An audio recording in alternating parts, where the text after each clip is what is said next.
So, last time I defined two bijections which I called Robinson-Shenstedt correspondence and the dual Robinson-Shenstedt correspondence. So, this Robinson-Shenstedt was from A n star to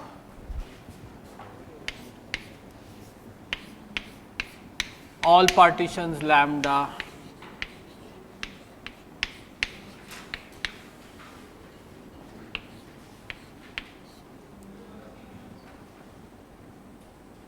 then these are called standard tableau of shape lambda. And R s star is A n star to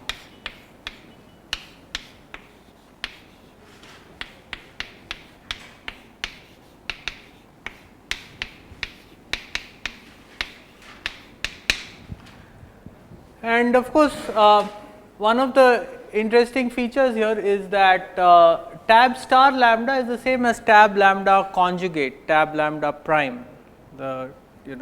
So this is quite interesting that you get two mutually conjugate shapes in this thing. If you only want to think of tableau and not dual tableau, right? So I wanted to say something about the representation theoretic. A representation theoretic interpretation of this, and it is closely related to Schur-Weil duality. So, what is Schur-Weil duality?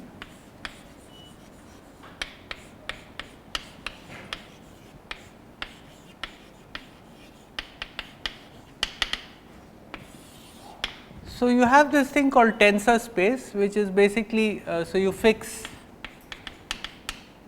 n and d, and then you look at this tensor space C n tensor d. Now, GLNC acts on C n and therefore, also on the default tensor power of C n. Okay, it acts by the same matrix on. So, that is the is sometimes called the Kronecker tensor. So, A acts by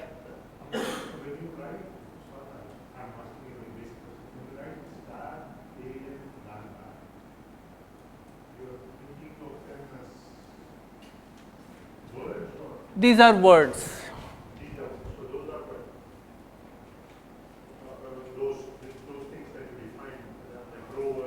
Oh, sorry, did I say something wrong about the shapes then?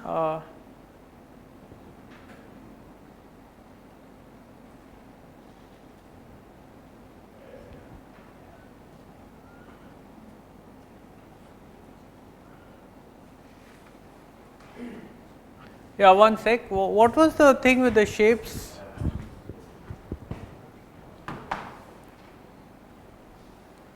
So, what is the shape of a dual tableau?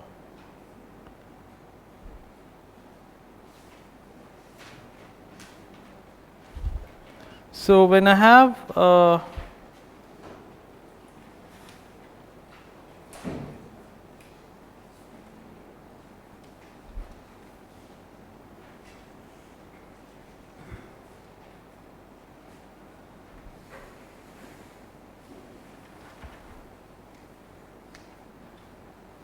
I am just trying to look for an example.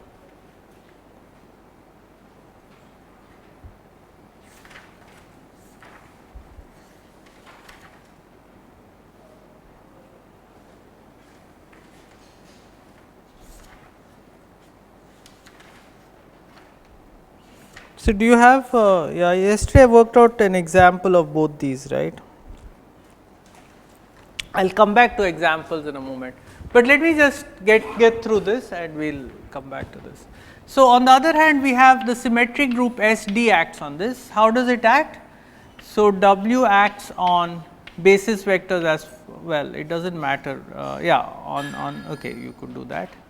V1 tensor. So, this space is spanned by vectors of this form.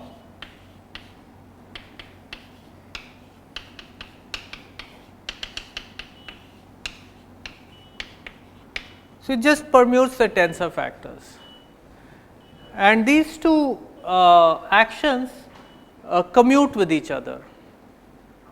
Okay, so, when two actions commute with each other, you can think of them as an action of the product group, and so this is really a representation for GLNC cross ST. So, I will just think of it as a representation of GLNC cross ST, and then you can ask what is the decomposition of this as a representation of GLNC cross SD. And Schur-Weil duality says that Cn tensor D is direct sum over all lambda partitions of D with at most n parts.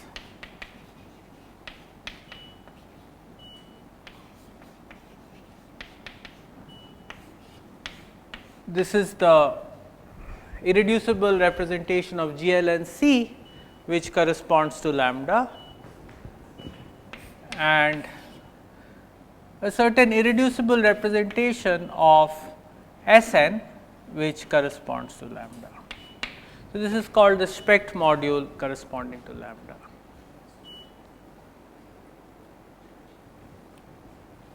So, now if you just look at the dimensions of these things, so it turns out that the dimension of this is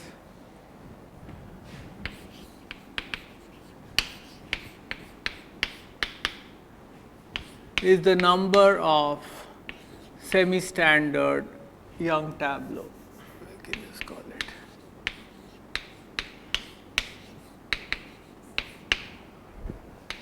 Dimension of the Specht module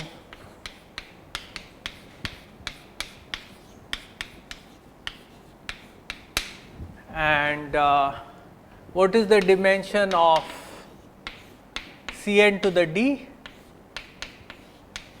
is n to the power D, right, which is the number of words of length D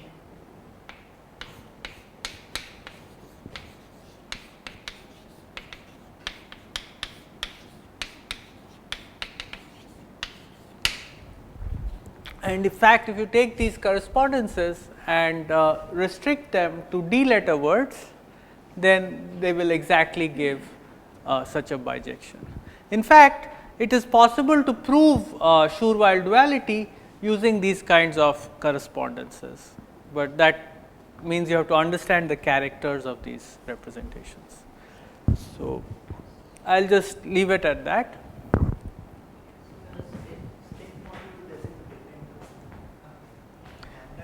It only depends on D, it does not depend on n.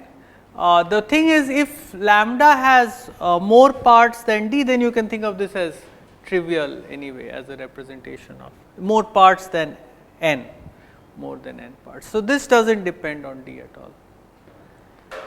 And yeah, and then inside this, okay, no, let us leave it at that.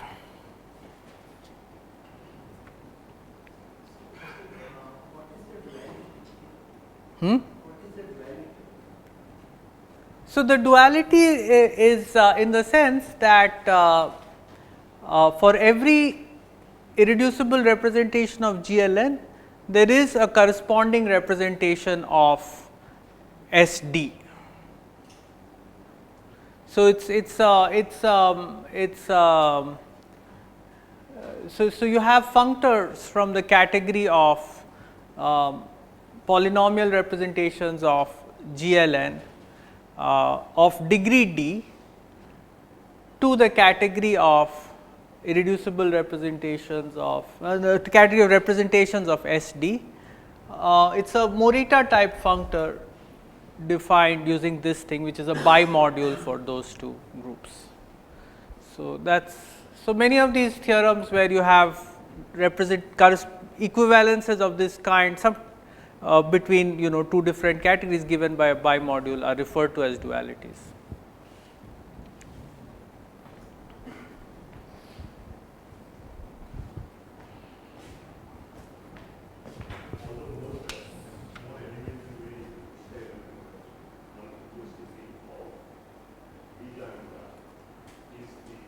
Yes.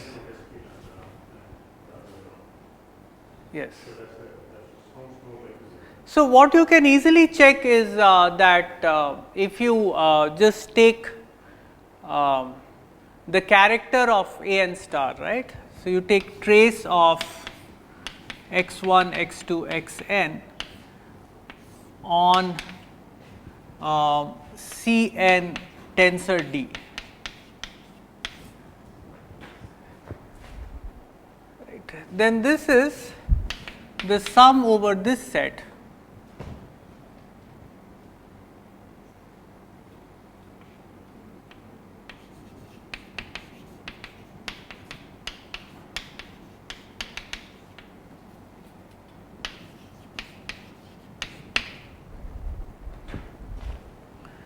whereas if you take trace of x 1, x 2, x n on the right side. So, this as a representation of GLNC, this can be just thought of as so many copies.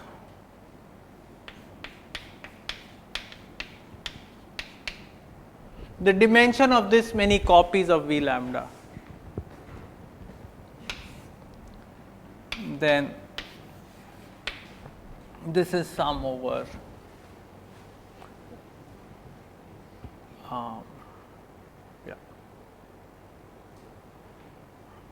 so this will be sum over lambda S lambda into dimension of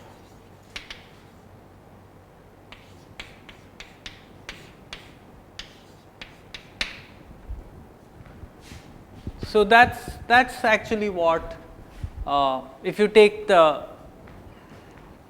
because if you take the character of this, it's the Schur function. The trace on V lambda is the Schur function, and how many times does it occur? It occurs as many times as the dimension of this. And so this is the number of standard tableaux. So maybe I'll just write it like that.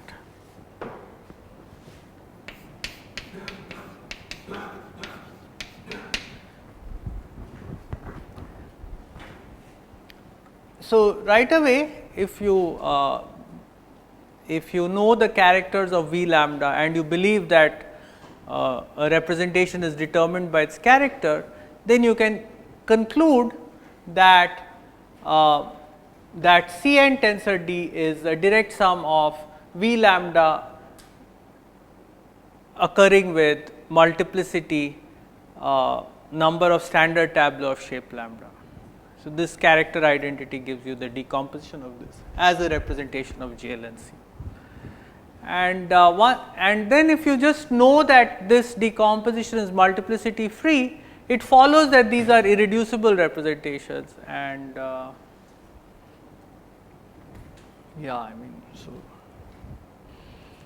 and then you can show that there exists unique representation of S D corresponding to V lambda determined by this duality. So, this is one of the interpretations of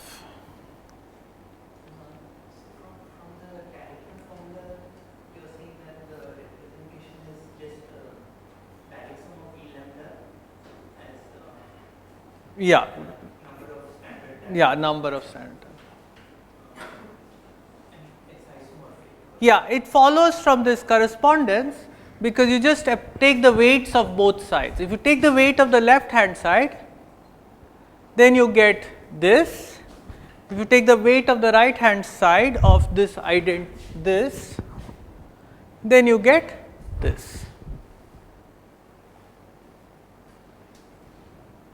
And this bijection, the weight of this guy is the same as the weight of W. So, when you apply RS, how are you getting this semi-standard Young tableau?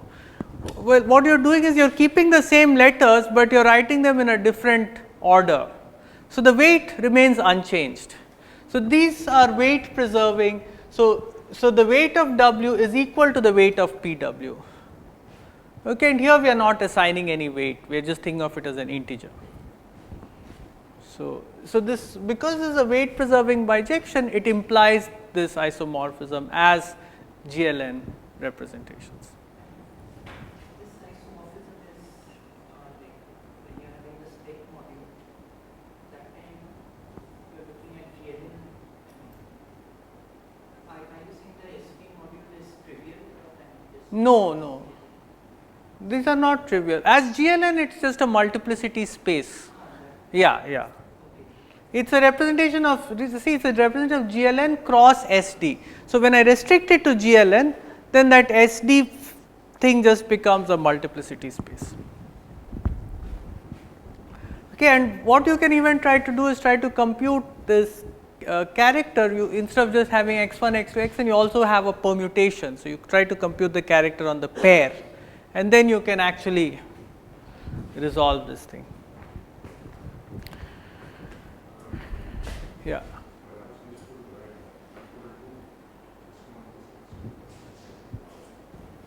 Yeah. So, this of course is, so the trace of x1, x2, xn on Cn is x1 plus x2 plus xn. And then the trace on a tensor power is the product of the traces. So that's a step that should be in between these two.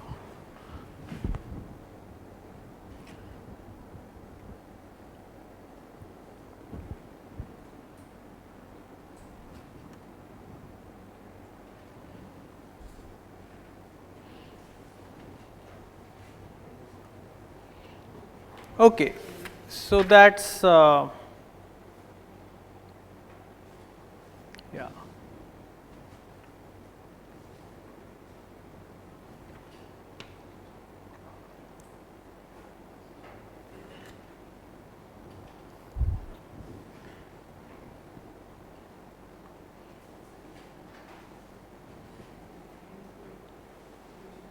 Yeah. Okay. So now let me come back to Robinson's correspondence and give you another form of it, Robinson-Shenstedt correspondence, which is the original correspondence that Robinson had come up with.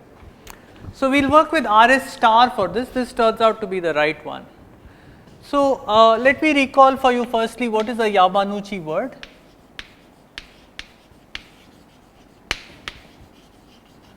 This is the these are the words which correspond to dominant paths in path models. In path models which are come from words, these are the dominant paths. So, if you unwind what that dominant path means, but there is a slight difference in the order in which we write the letters. In the path models, we draw the paths from the origin and then we read them from left to right. Here, we will read them from right to left. So, so if I have a word W equals AK minus 1 A1, then we will say that W is a Yamanouchi word if. So, okay, so we will say that a word has dominant weight. So, we say that a word has dominant weight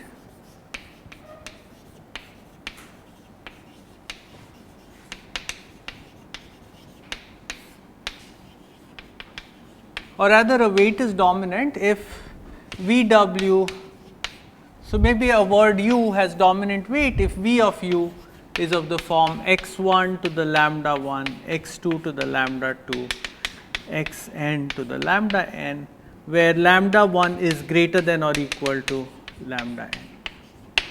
Right. So, this is what we mean by saying that a word has dominant weight. And a Yamanouchi word is a word, firstly it should have dominant weight, but also every initial segment of it starting from the right should have dominant weight.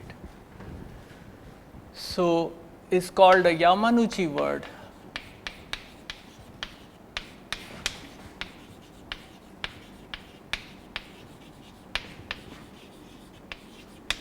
if for every 1 less than or equal to j less than or equal to n, the subword aj minus 1 up to a1 has dominant weight.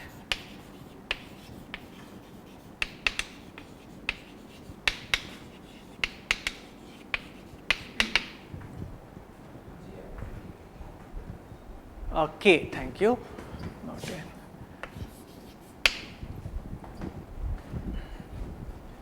So, when last time we looked at words in 2 letters, and we had these four words that we had looked at, 2 1 1, no 2 1 2, 1 2 1.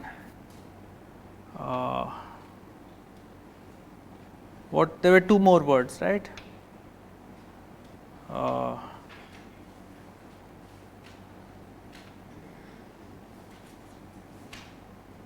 had 4 words last time of shape 2 1.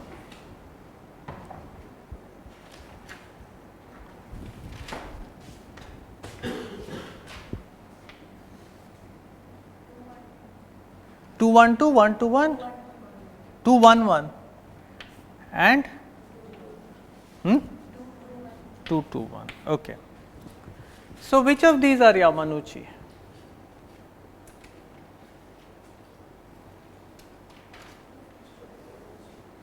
So, this is Yamanouchi, this is Yamanouchi, right? Why is this Yamanouchi? So, let us check.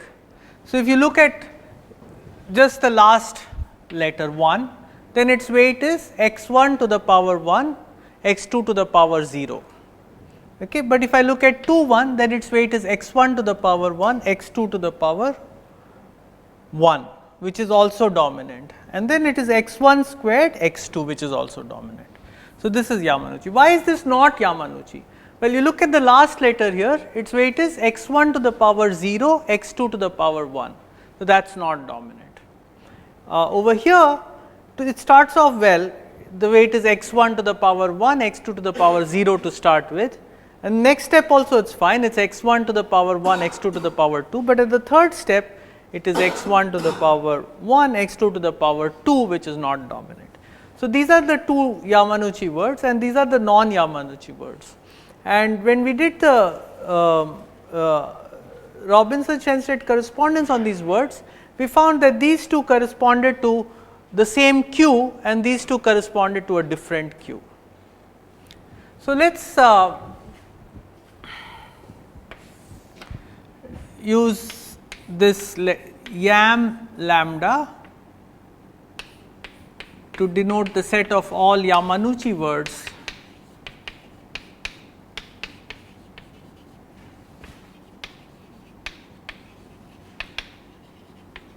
with weight x 1 to the lambda 1, x n to the lambda n. Okay, so this belongs to YAM, these 2 belong to YAM, weight is x 1 to the power 2, y 2 to the power 1. So, these are YAM 2 1 consists of these 2 words. I do not have to say the size of my alphabet, because if if I just tell you what the partition lambda is, that already tells you what letters can occur in my word. They will be the letters for which lambda I is positive. So, it would be okay. So, let us see what happens if we take a Yamanouchi word and apply RS star to it.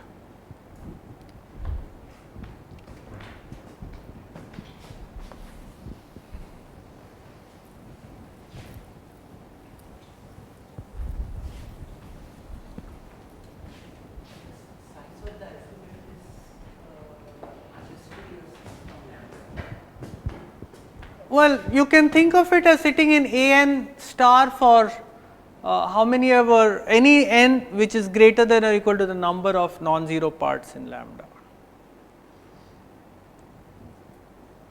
You can, augment lambda by adding zeros if you like, and have more parts and so on. But what I am saying is that this set of words is completely determined by lambda as a set of words. Where it lives is up to you to decide.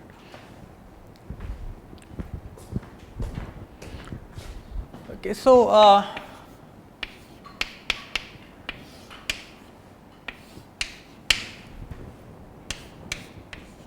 we have two two sides to a word. One is this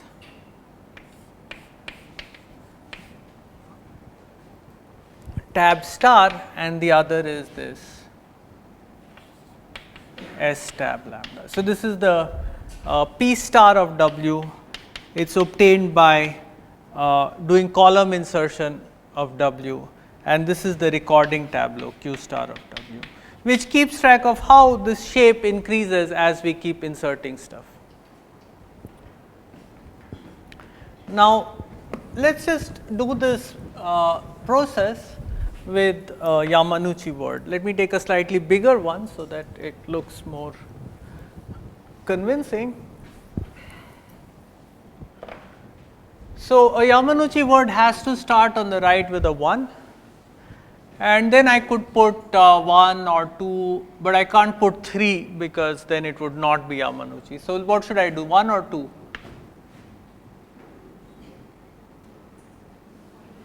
1. Okay, now I can also put 1 or 2, I can't put 3. So, what should I put? 2, and now I can put 1 or 2 or 3. 3, okay. Then what can I put here? I can put 1, I can always put 1, that is not an issue. I can put, I cannot put a 3, but I can put another 2, 1, 3, let's try this. Is this good? So, that is a Yamanouchi word, and let us do the column insertion of this thing. So, I have to start from the right. Yeah, so, I will put the 1 in, it goes and sits there. Now, I have to insert a 1 into this, right. So, what does it do? It bumps this 1 into the next column. Now, I have this 2, it just comes to rest here. Okay, let me also write down the recording tableau. And now, I have this 3, it comes to rest here. Then I have this 2 again. So, it will bump out this 2, which will come to rest here. And then I have this 1, it will bump out this 1, which will bump out this 1, which will come to rest here. And then I have this 3, which will bump out this 3, which will come to rest here. And then the 2, which will bump, now you know, right, what I am going to get here. This 2 will bump out this 2, which will then bump out this 2, which will come to rest here. So, right. So, this looks very interesting, right. So, on the P side, you are getting this thing, this is called the super standard tableau of shape lambda.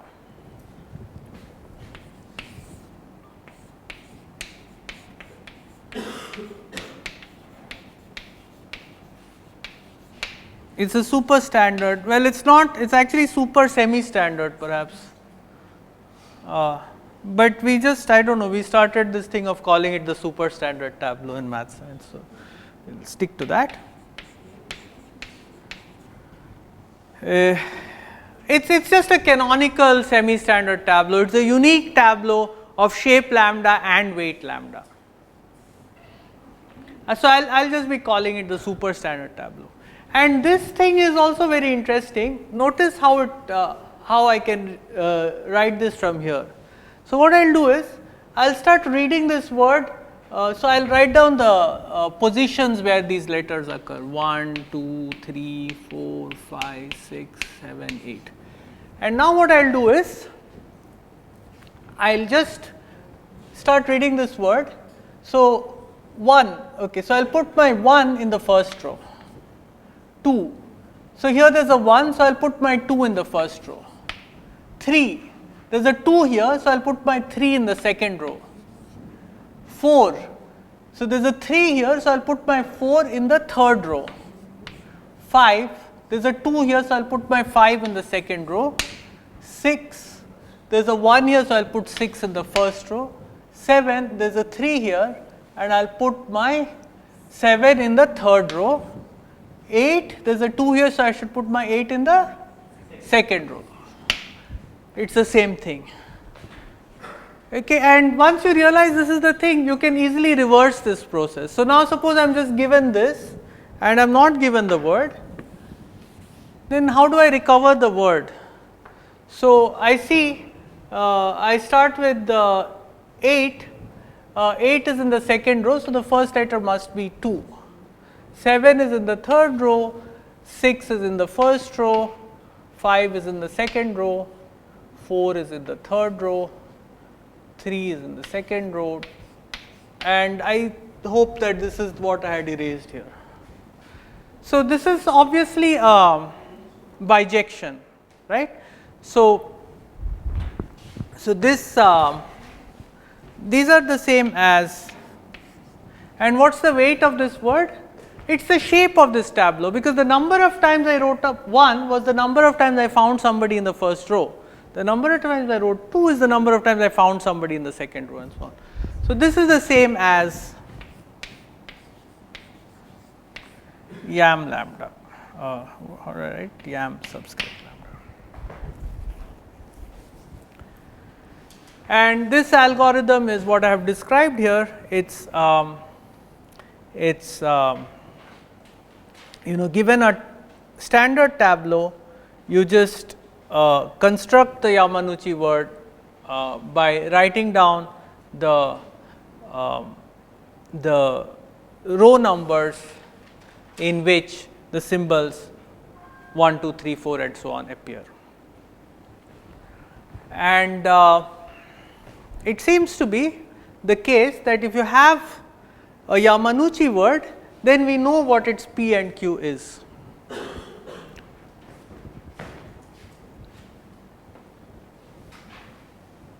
So,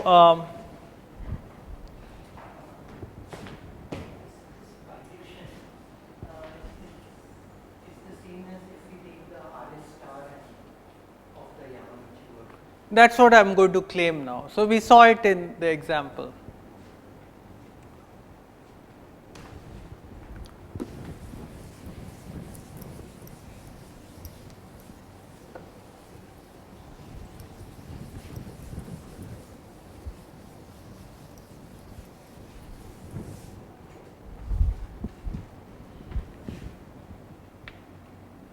So, I do not know, we can call it proposition perhaps. If y belongs to yam lambda, then P star y is super standard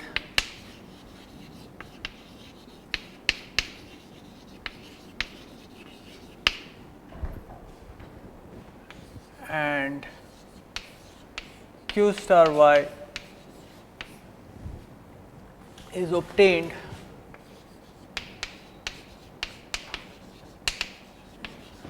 by, so let us say y is ak minus 1 a1 by sequentially putting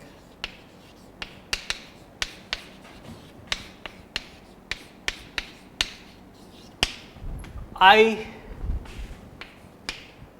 adding, I would say,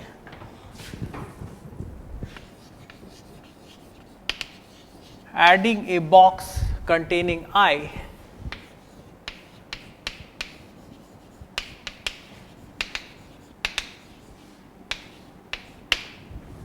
to the ai'th row.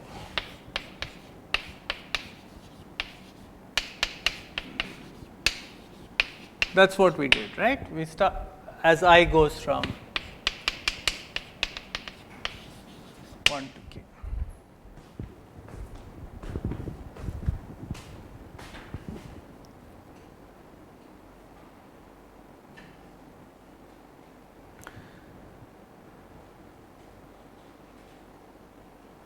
So, yeah, so this is the thing. So, we said that we can take all the words W. So, we can define maybe I will call it B of Q. So, let us take Q to be a standard Young tableau then I will define B of Q to be the set of all words W such that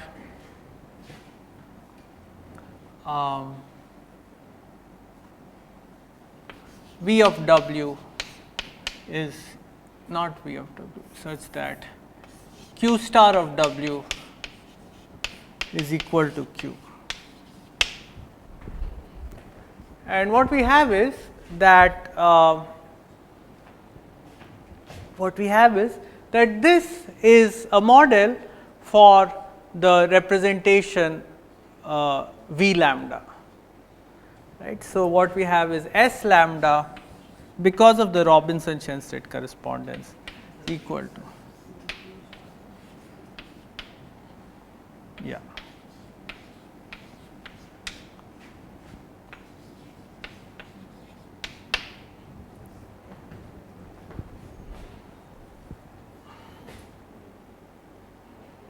And what we have is that each BQ contains a unique, so let us say Q has shape lambda,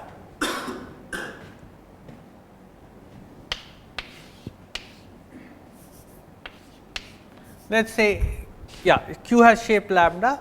So, then this BQ will have a unique Yamanouchi word of weight lambda. So, what we have said is this, that if we fix this side to be super standard tableau, right, then as the words we get are the Yamanouchi words of, so this actually is the same as, okay, so you start with the Yamanouchi word of weight lambda here, its Q tableau will actually its Q star will actually be the tableau corresponding to the Yamanouchi word. That is what I showed in this example. Okay, so what I am saying is that Q star of y is equal to, maybe we should give this a name. So, this correspondence between Yamanouchi words and standard tableau, what should I call it? So, I have yam lambda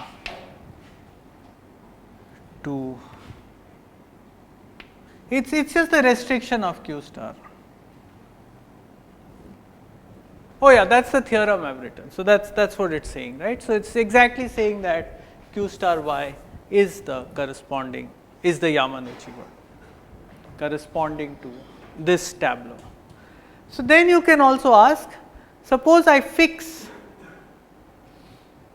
some very nice tableau here as in the Q star side, what are the words that I will get on this side? So, okay, so I guess I have not proved this, but it is pretty easy to see, and you can prove it by induction on the length of y. So, basically the idea is that I have this Yamanouchi word, it was something I forget now, but I can, here it is. And till this stage things worked beautifully, I got P and Q exactly as predicted by the thing, and now I have one more letter. Okay, so what can my letter be now? So, I have 3 1s, I have 3 2s, so I can't put a 2, but I have only 2 3s. So, maybe I can put a 1 or I can put a 3, or maybe I can put larger numbers 4 5 6.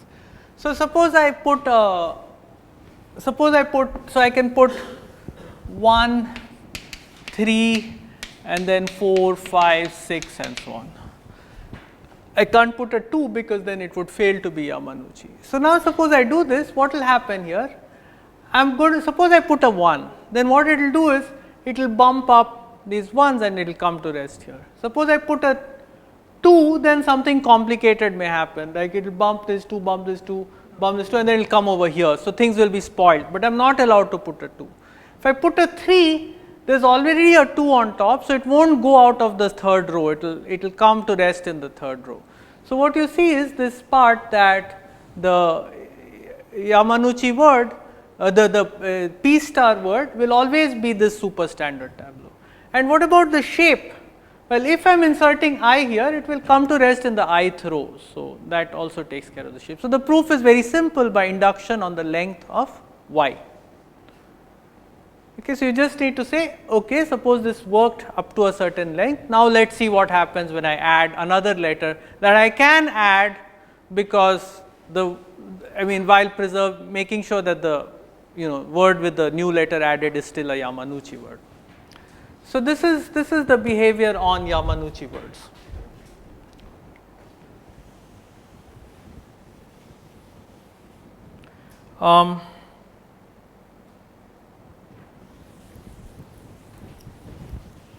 Okay, so I'll leave this at that.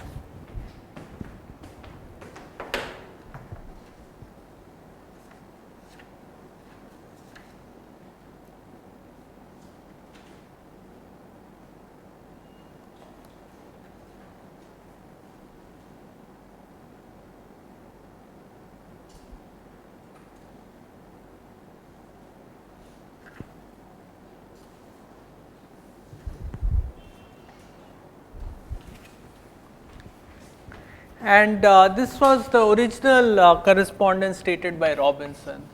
So, R is from n star to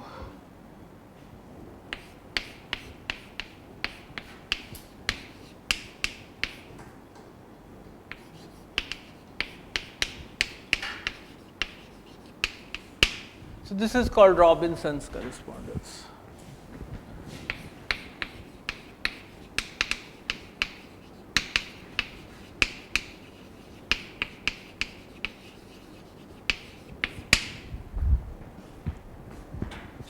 So, this is what we get from this exercise.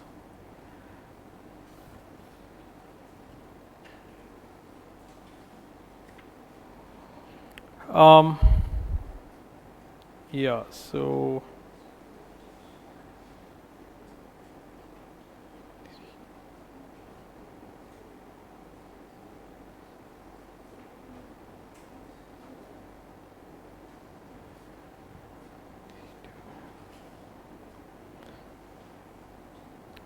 okay, now suppose I take a semi-standard Young tableau, something like this.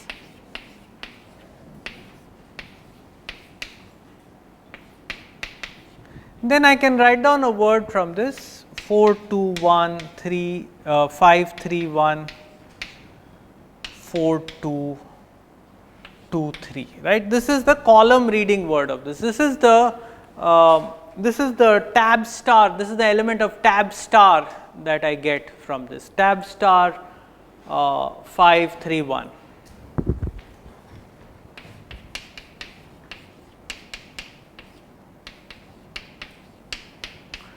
And let us see what happens when I run this algorithm on this. So,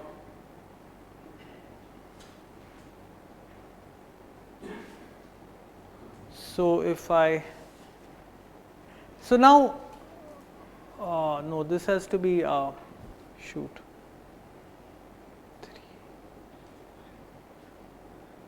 No, wait a sec, I am getting mixed up with the.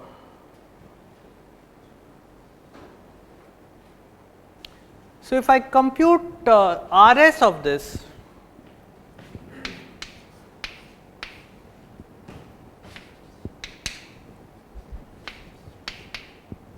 then I will actually, what will I get? So, let us just do this. So, first I insert the 4, then comes the 2, so it will push down the 4, and then comes the 1, so it will push down that, and so I will get on the recording side 1 2 3.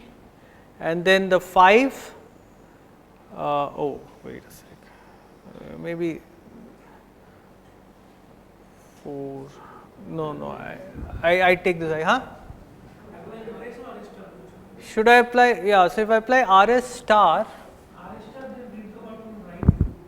then I should read it from right to left, but what is the thing I will get for the q is the question. So, 3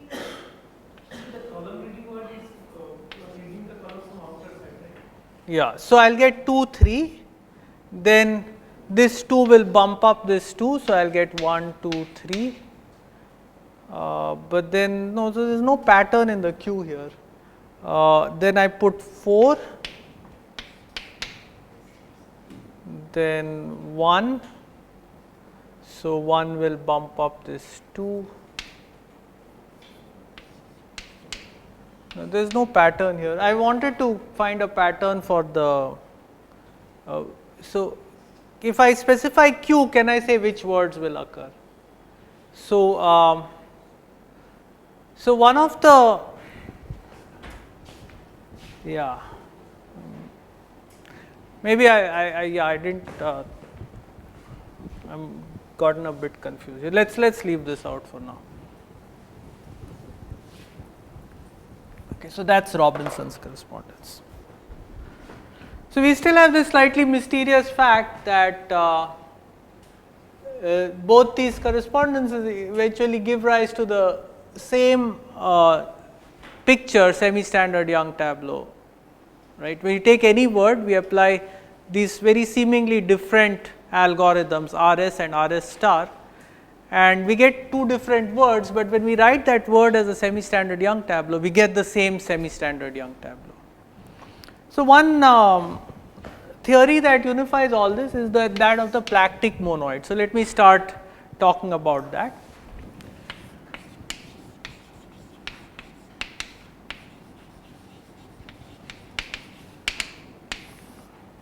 So, the AN star itself is a monoid, right. It's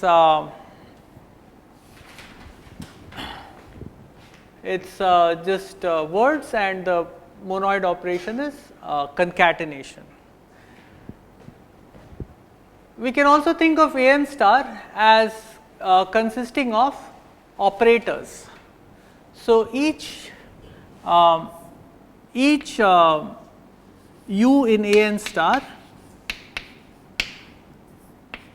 can be regarded as an operator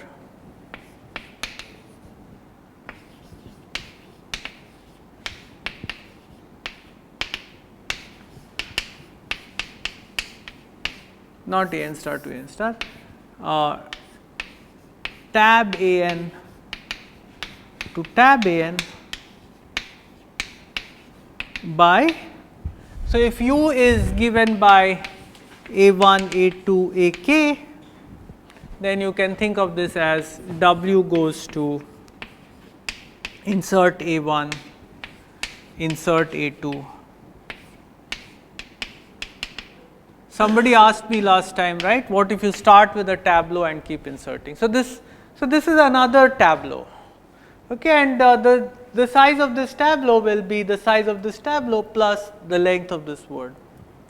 So, you get this operator, right. So, you get this operator, each U corresponds to an operator IU, and I will say that U is equivalent to V if IU equals IV.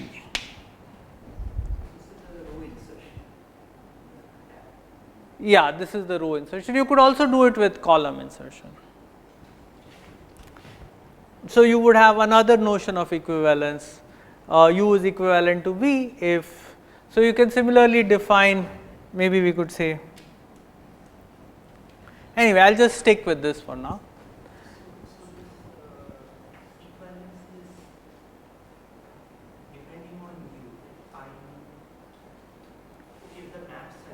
Yeah, if as operators on tableau they are the same. Okay, this now note that if U1 is equivalent to U1, U1 is equivalent to V1 and U2 is equivalent to V2, then U1 V1 is equivalent to what? U1 U2 is equivalent to V1, V2. Right, so these are equivalent. Concatenation. As operators, they operate on the, oh, good point. So, concatenation of words. Yeah, but they are acting from left to right. So that means U1 will act first and then U2 will act, and V1 will act first and V2 will act. So maybe they should be thought of as, right operators. As a monoid, these are, as a representation of monoid, it's a right representation. Is that PQ an alternate formulation of plactic class? Yeah, so that's a coplactic class. So that's could be taken as a definition of a coplactic class, just as a set. It has more structure, as you've seen in the other courses and we'll see in this course. So what we are saying is that these operators form a monoid and the words also form a monoid. So, and this thing is a monoid operator. So taking each word to its equivalence class is a monoid homomorphism. So, so what we can say is equivalence classes of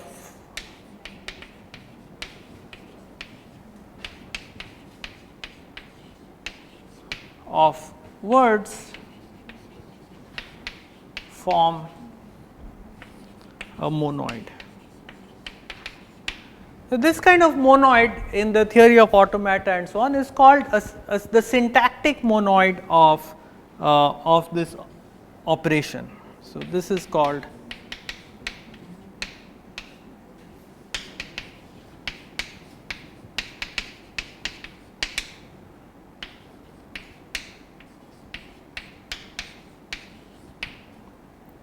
the syntactic monoid of row insertion, of insertion.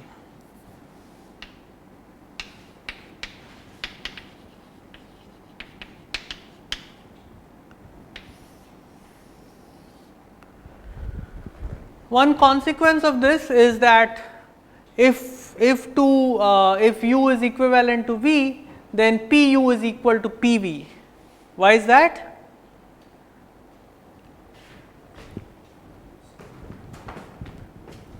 You just start with w equals the empty word.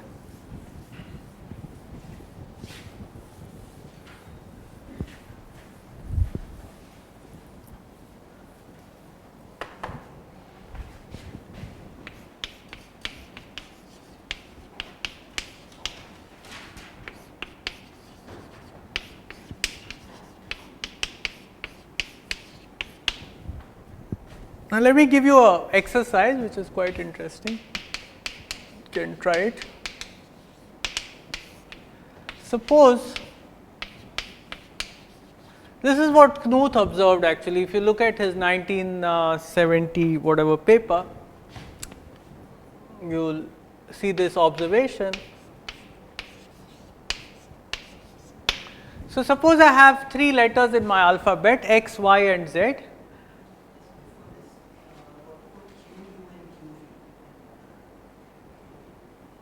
They will have the same shape, but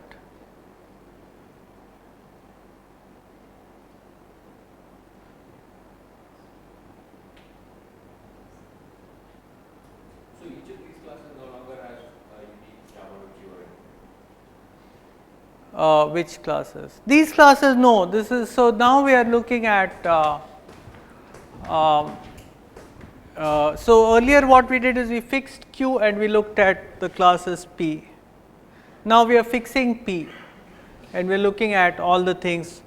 So what, I mean at least the second formulation, right, that if U is W, then PU is equal to PV. So what we are looking at is now in this direction we are looking at the fibers of one element here. Earlier we looked at the fibers of one element here and we showed that it contains a Yamanouchi, unique Yamanouchi word.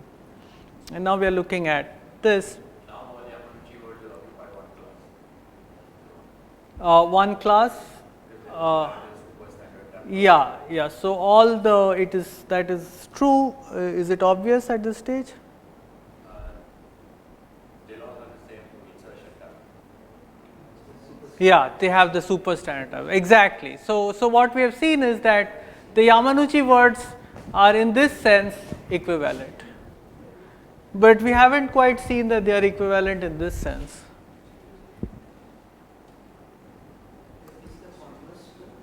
Yes, the converse is true.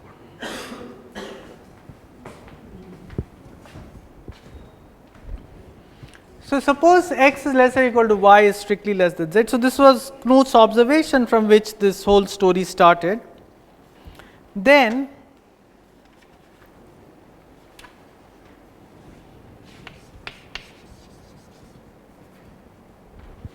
okay, so one thing we can easily check now is let's look at the tableau that we get. Let's look at P of, so here this is not the exercise, this I will do right away. So let's look at P of x, z, y.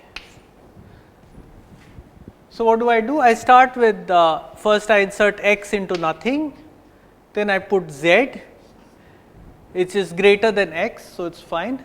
But this y is strictly less than z, so it will bump out this z and I'll come here. Right? And let's look at P of z x y. So first I put the z in here, then the x comes in, it bumps up the z,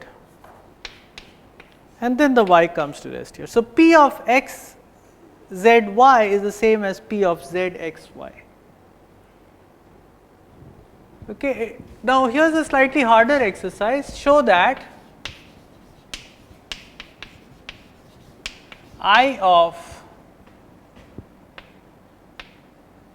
x z y is equal to I of z x y, and this is shown in Knuth's paper. And so basically you can reduce it to understanding what these things do upon row insertion. Okay, so try to see what happens when you do the sequence of row insertions. They will bump out various things, and those things will have a similar kind of relation between them. So that's the way to prove it. And the second one is, suppose x is less than y is less than or equal to z, then I of y z x, not I of y z x is equal to I of y x z. So here let's try this easy one. P of y z x. So first you put in the y, and then the z, and then the x comes and bumps up the y.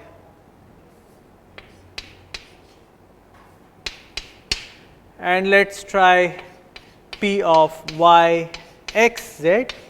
So you put in the y, then the x comes. Luckily x is strictly less than y now, so it will definitely bump up the y, and then the z comes. So these are the same. So you have to again prove this, and you can do the same thing with column insertion also, P star. So these were observed by Knuth, and he identified these relations, and it turns out that, so Knuth relations.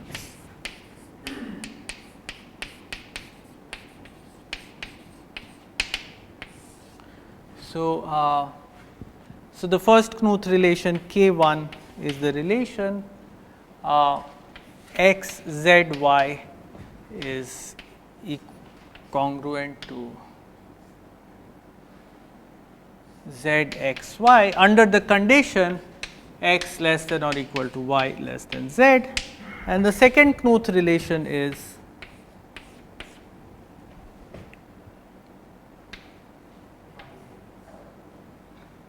y. So, this middle guy y always sits on one side and the other two guys get flipped. That is the nature of these things. So, there are 3 letter relations.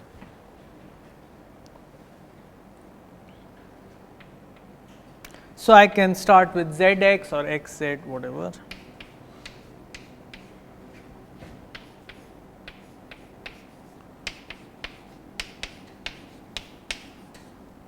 So, these are the 2 Knuth relations. So, relations like this in word monoids are called rewriting rules. So, basically it says that if I have a word, then I am allowed to replace a segment like this by a segment like this. The simplest example of a rewriting rule is x y equals y x. So, whenever I see x y, I am allowed to replace it by y x. Now, forget about this for a moment. Let us look at the word monoid, and now I will say that whenever I am given x y, I am allowed to replace it by y x. And then I look at the equivalence classes generated by this. So, anywhere in my word, if I see x y, I can replace it by y x. Then the result is the set of equivalence classes form another monoid, which is the commuting monoid on n symbols, right, that the symbols just commute. So, in that monoid, I can just put all the 1s to the left, then write all the 2s after that, and so that is a very simple example of a rewriting rule for which it is very clear what the canonical forms are. Okay, so, you have this word monoid and you have a rewriting rule. So, it says that anywhere in the word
that worked. So, a Knuth equivalent, if W 2 can be obtained from W 1,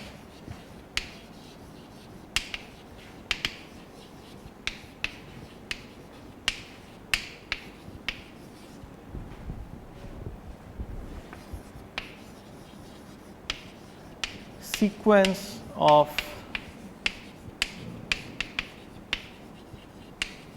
Knuth moves. So, we have 3 conditions here. One is 3 equivalence relations here. One is the equivalence relation IU equals IB, right. So,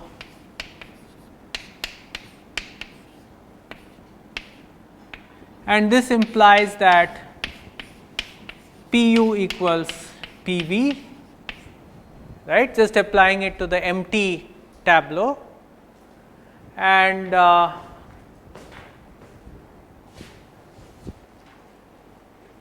then there is Knuth equivalence.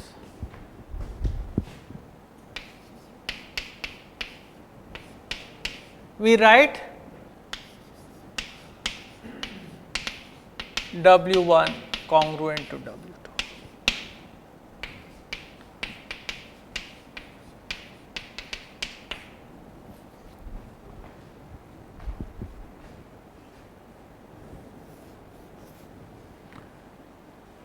So, let me try to prove this, and I will also end up proving that these are all equivalent.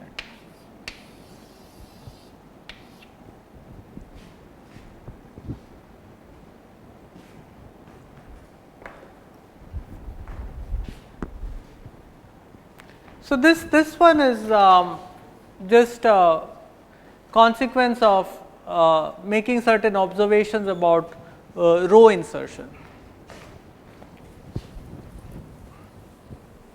We can also here have P star u equals P star v. Maybe I should.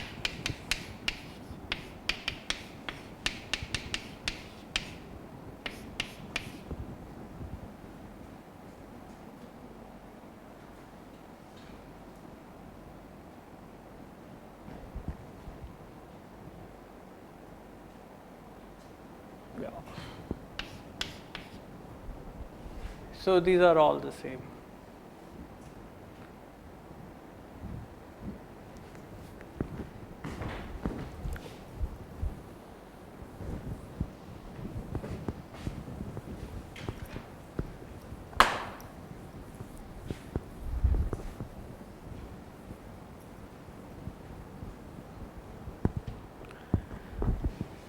So here's the, so what I want to say is basically that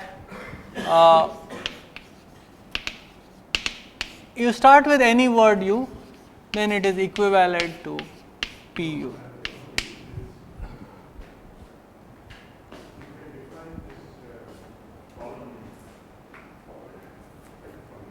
Yeah.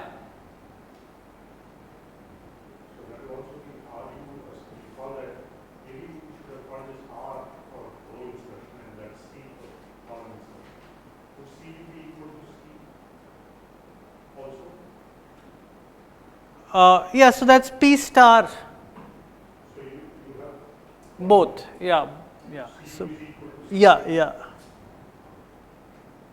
Maybe we should do the column thing. Yeah.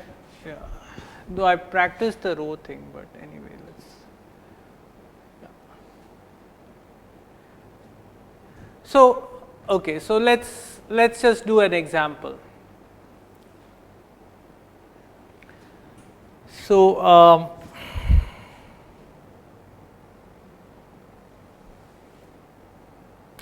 okay, so we'll prove this by induction on the length of u.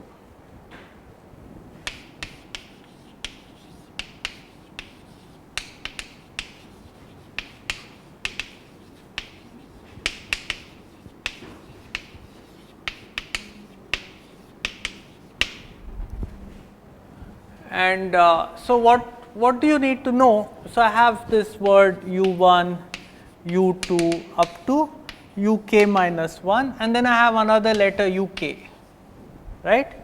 And I know that p of up to here is equivalent to the word up to here. And then I need to know, so I know that p of u1 uk minus 1 is equivalent to u1 to uk minus 1. And so what I want to conclude is that p of u1 to uk minus 1 uk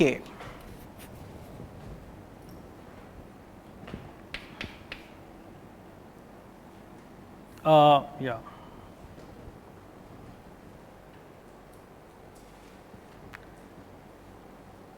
So, okay, so because this is true, this is also true.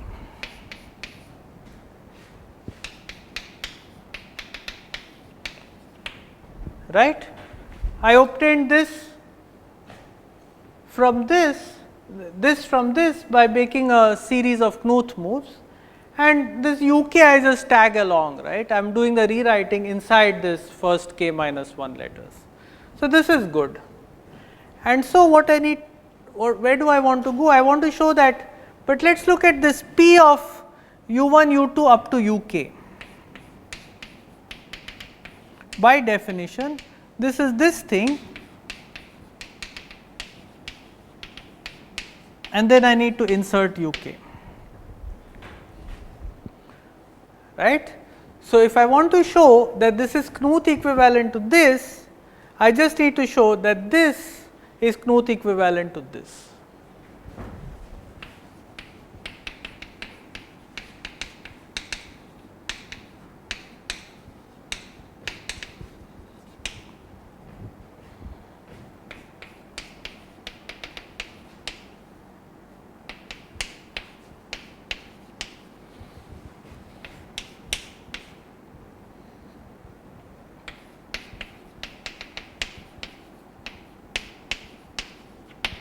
In some sense, it does not matter what this u1, u2, uk minus 1 is. The only thing that matters is that I have started with a with a tableau here, and I am inserting uk into it, and I get a new tableau. Is that in the same Knuth equivalence class as the original tableau simply concatenated with uk?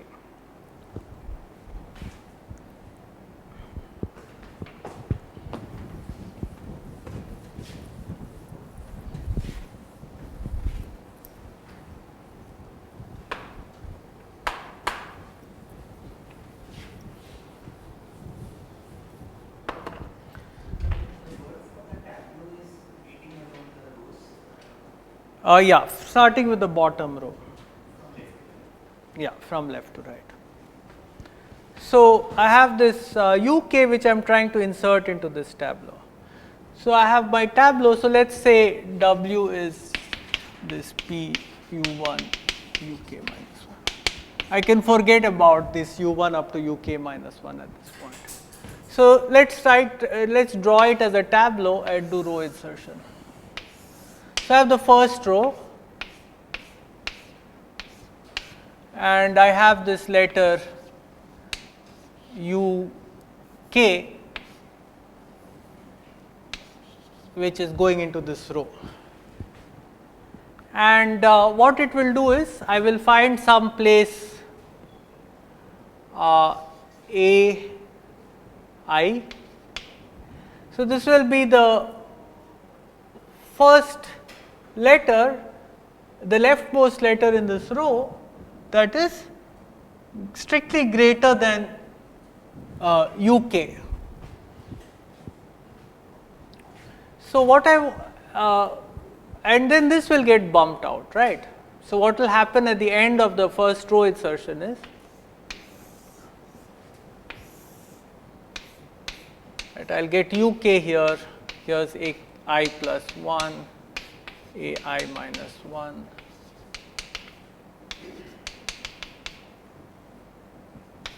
dot dot dot a k minus 1, whatever, a l something, and this will get bumped out of here.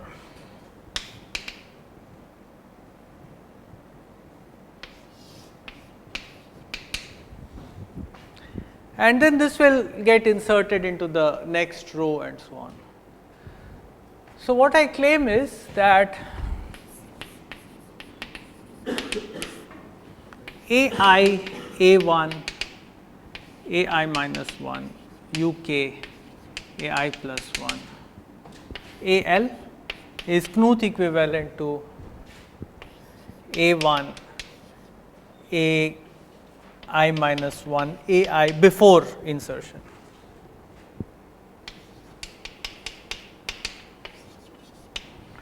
And not only do I claim this, I also claim that this is basically all I need to prove, because now whatever is happening in the second row onwards, and I am trying to insert this a I into it.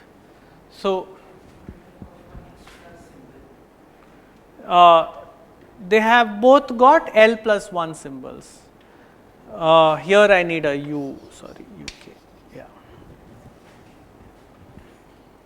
Maybe this subscript K is a bit distracting. Let's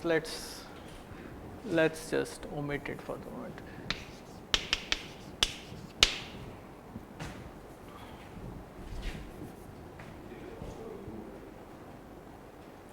Oh yeah, so let's call it A.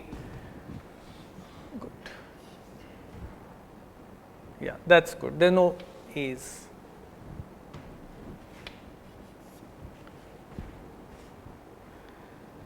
So, what you can do is you can think of this whole process as sliding this A.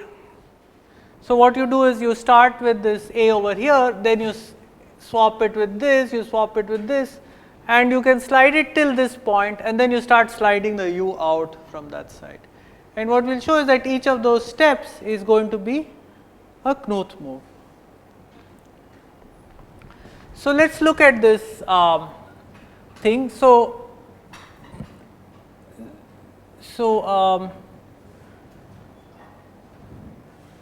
sometimes it's better to just do an example than get lost in symbols. So, let me just do an example, and it should then be. Firstly, let us recall what the Knuth relations were. So, there were two relations, z x y is x z y for x less than or equal to y less than z, and the other was y z x y x z for x strictly less than y less than or equal to z, right? And so now I have some word like this 1 1 2 2 2 3 4 5 5 6, and let us say I am trying to insert 3 into this. Okay, so at the first stage,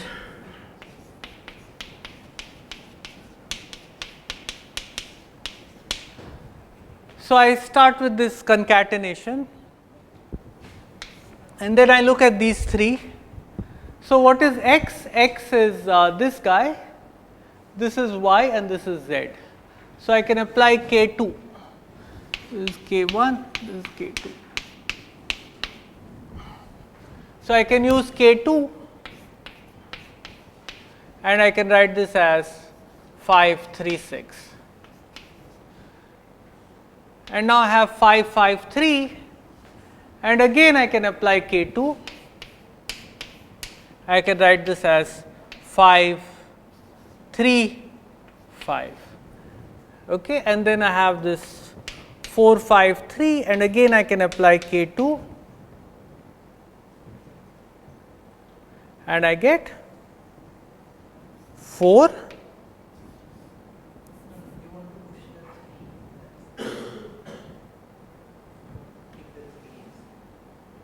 4 3 5, right. So, where am I? I am here. I have got 4 3 5, 4 3 5, 4 3 5, and then I have got, so 3 4 3 now. So, if I write the whole word, I am at this stage.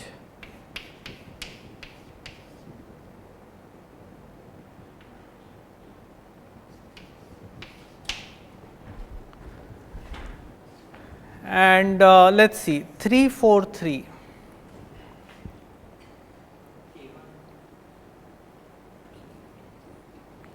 So, 3 4 3. So, this is definitely z in the middle, but x is equal to y. So, I have to apply k1.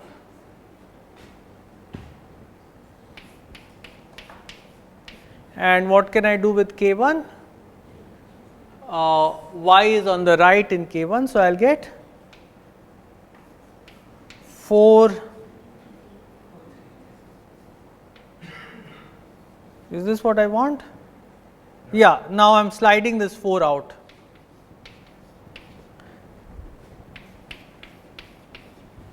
Right, and now I will look at 2 4 3, and then I will apply k1, and I will be able to move this here, and I will get 4 2 3 and so on. So, till this place I will apply k2, and after that I will apply k1. So, this is the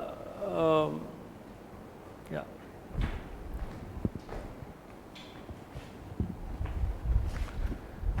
So, this let us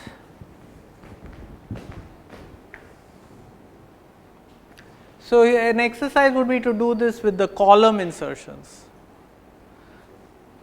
So, in the column insertions, what is happening is you have this column which you are reading from bottom to top, or is it top? No, top to bottom is the lettering. and then you have this A which you are trying to insert. So, this A will first start off at the beginning of the word, and then it will bump up something that is basically greater than or equal to itself, the first letter that is greater than or equal to itself. And so, then you have to do a similar thing and show that you can move it up to here and then slide out this guy, and then that will go into the next row.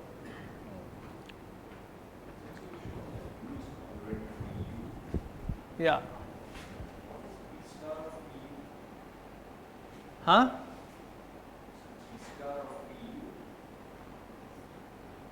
P star of PU will be P star of U.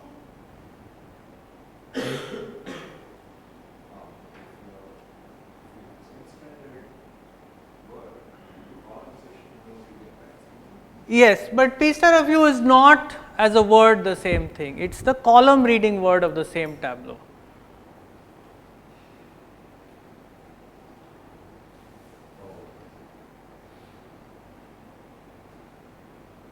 So, what we have shown is that U, PU, and then if you believe this exercise, P star U are all Knuth equivalent.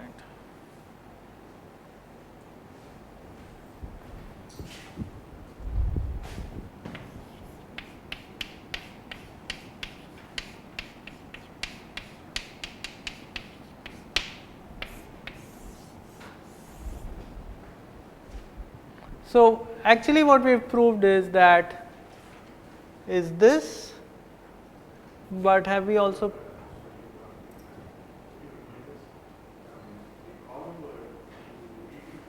from bottom to top, but you start with the leftmost column.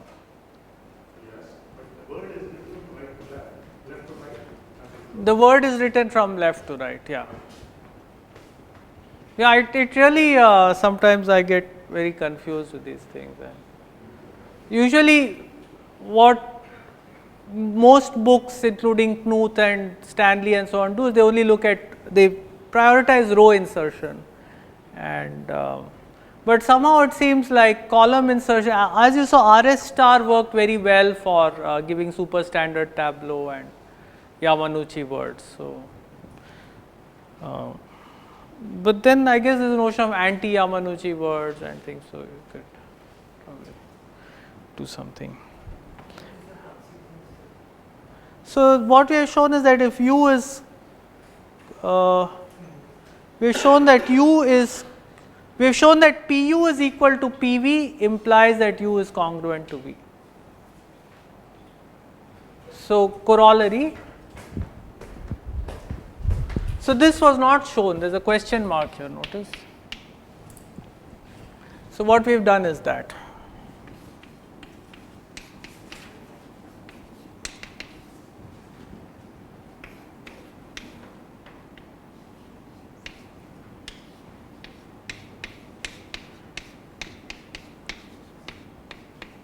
Why is this? Well, U is congruent to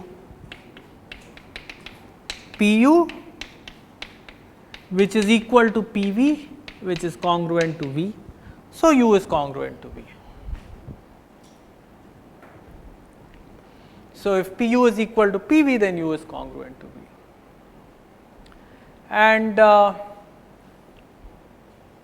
yeah, okay. So, that's the only thing. Now, for the converse is a little more subtle. So, the converse would say that each Knuth equivalence class contains a unique semi-standard Young tableau. It contains a unique tableau, the reading word of a unique tableau, and that uses what is called Green's theorem. So, that Green's theorem I will prove tomorrow.